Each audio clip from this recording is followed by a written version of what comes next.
I wanted to try and explain to you how I and so many other Jews are feeling right about now. Every time you share some sort of propaganda video that is designed to be anti-Israel, the knock-on effect that has, it stokes up hatred. It tells people it's okay to not only attack Israel, but attack Jewish people as well, because for some stupid reason people can't distinguish a difference. They don't realise that just because we happen to be Jewish, that somehow we have nothing to do with Israel.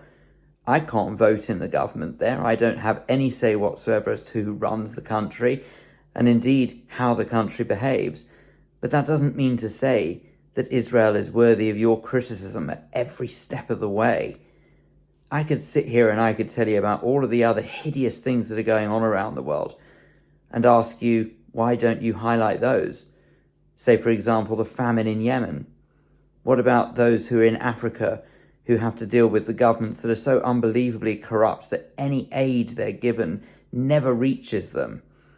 What about the situation in parts of the Middle East where women's rights are absolutely non-existent?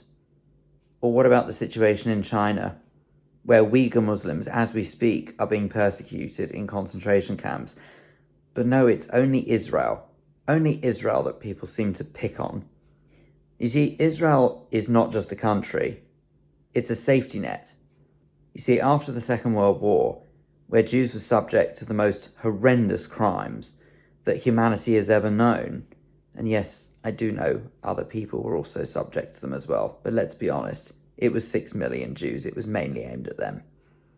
See, when they were subject to that, the truth is that they needed somewhere to go to if, heaven forfend, anything like that ever happened again.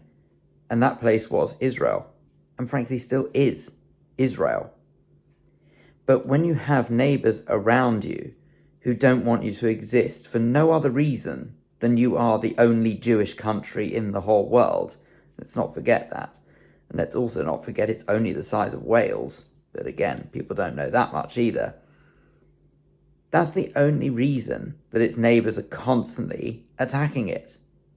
They don't want it to exist because it's Jewish.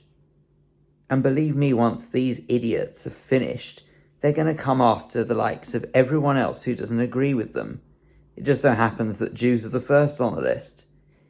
So you see, every single time you endorse the propaganda, every single time that you reshare something that is designed to encourage the world to hate Israel, what you're actually saying is you don't want Jewish people to have that safety net. And then what happens?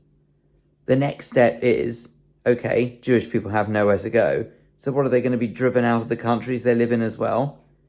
I realise, as does nearly every single other Jewish person on this planet, that Israel makes mistakes.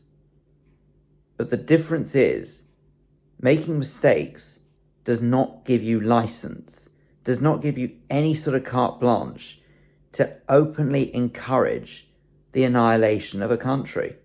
You wouldn't do this to any other country, so why are you doing it to Israel?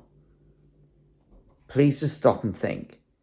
Before you share anything like that again, just think to yourself, however good your intentions are, what does it mean to your Jewish friends?